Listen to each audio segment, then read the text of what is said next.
Catus, Maximus here, this time with the Lowe's Kobalt Diamond.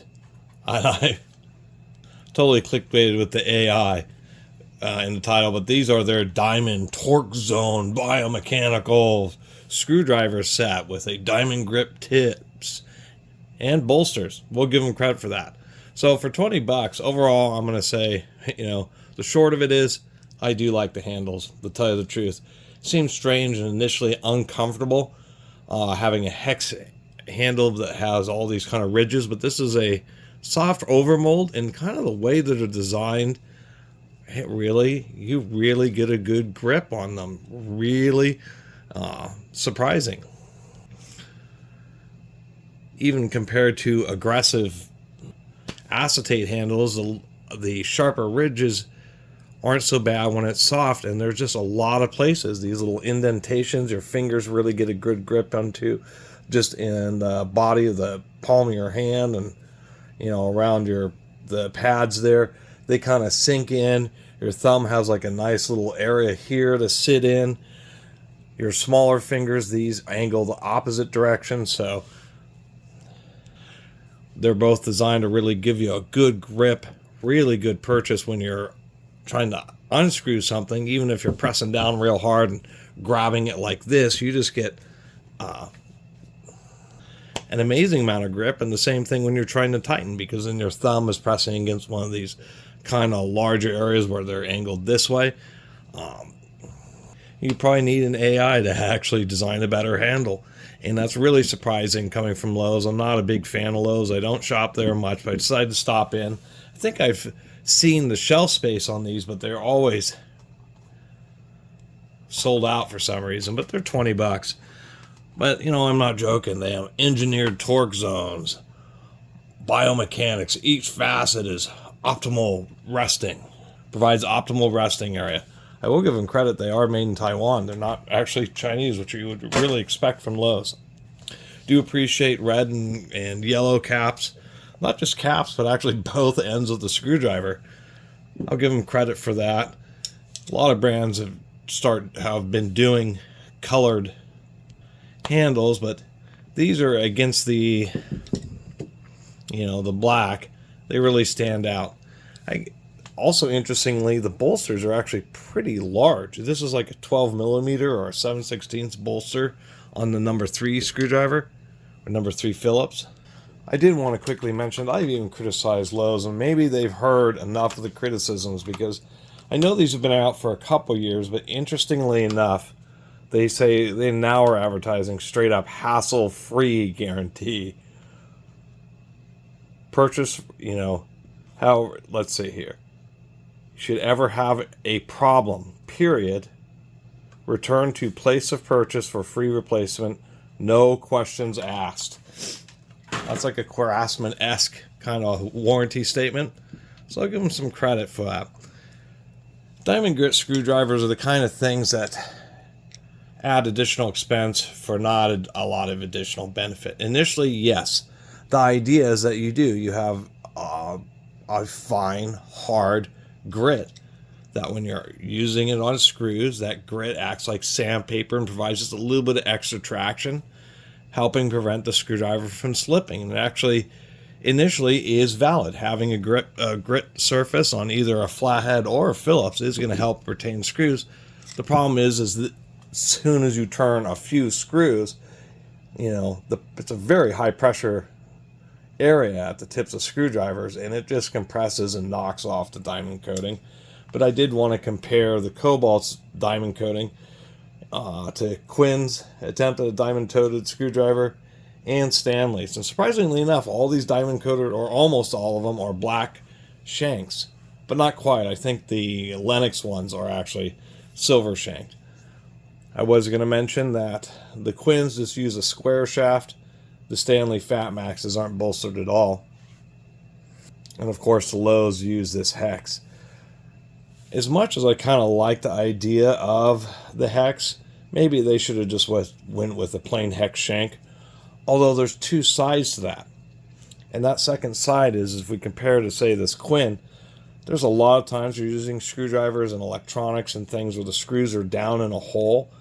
And in those situations, Come on, camera. If we turn that sideways, you can see that the extra width of like a square or even hex shanks start restricting your access. So there's kind of a balance there, and I can see why you would actually want bolsters like this rather than hex or square shanks, because it just allows access in slightly tighter areas, particularly when it comes to electronics and consumer products. Anyway, I digress. Let me get some more zoom here. A whole bunch of zoom.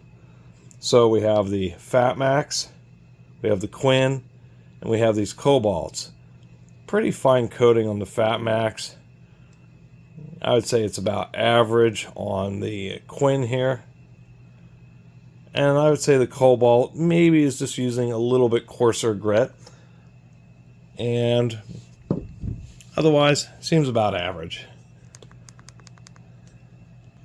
Seems the same as everybody else's, but, you know, it doesn't particularly stand out.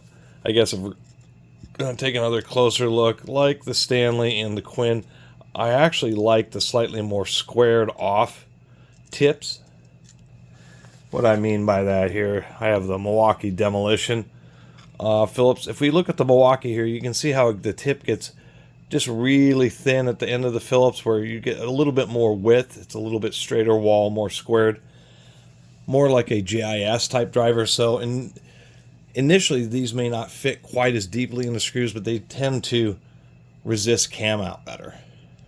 I also like that kind of design because as you use a Phillips head screwdriver, inevitably the tip starts to wear and these start to thin out as, you know, the metal gets rolled over a little bit. And so they thin out naturally through use, so I kind of like them when they start out thicker. Not a lot else to say. We have number 1, 2, and 3 Phillips, and we have, what are there, 3/16, quarter-inch, and 5/16 flathead drivers. Not a lot to say about these. Once again, you know, you can even see the diamond coating on this big one isn't even very consistent. So I wish manufacturers would just stop using it and do something like magnetize the tips. A little bit of magnetism here, but I think that's, you know, you can of course manually magnetize by running magnets over the end of a screwdriver to do that, but they should at least include magnetization from the factory.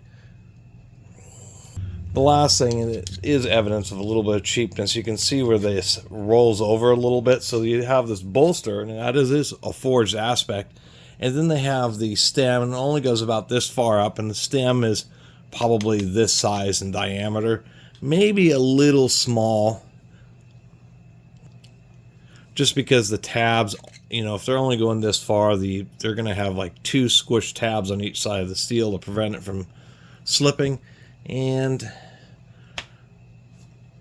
time will tell, but if you're doing a lot of heavy prying, I worry a little bit about the reliability of the attachment of the stem to the handle itself. It kind of seems like since they added bolsters, they really want you to use them. And if you do certain situations where you're using like both hands, which you could get a super grip on these things, I worry just a little bit about breaking the handle under extreme heavy-duty circumstances. But as far as a homeowner is concerned, I think these things are great. I like the fact that you can, even the small ones, toss them down. They only want to roll for so far because you have these nice, real distinctive flat sides. So they relatively stay in place. And not just twisting, but if you have a screwdriver, particularly a flathead where you are using it like a pry bar or a chisel and it gets jammed somewhere, that this lower taper and once again these little indents, you just have a lot of grip to be able to pull or push on them. So a real long video about a set of biomechanic engineered grip screwdrivers, and there is a ton of different grip designs out there, and I'm kind of surprised that there hasn't been somebody who, maybe there has, and somebody will post in the comments about some other screwdrivers that have similar handles. But to tell you the truth, this is really pretty optimal. These would really be great as junkyard screwdrivers, utility box screwdrivers, in the back of the car kind of thing, because in a lot of those situations, your hand's going to be dirty, greasy, slippery, and the last thing you want to deal with is having a tough screw and having to like really squeeze super hard on some lesser screwdriver like those other ones I just showed, which have more round handles. These are going to be able to grab and then just be able to turn.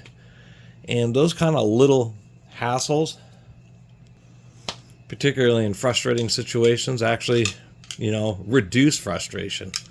And so I kind of approve of them. And for 20 bucks, I guess the other biggest takeaway is they're not advertising that these are S2 steel or anything particularly special.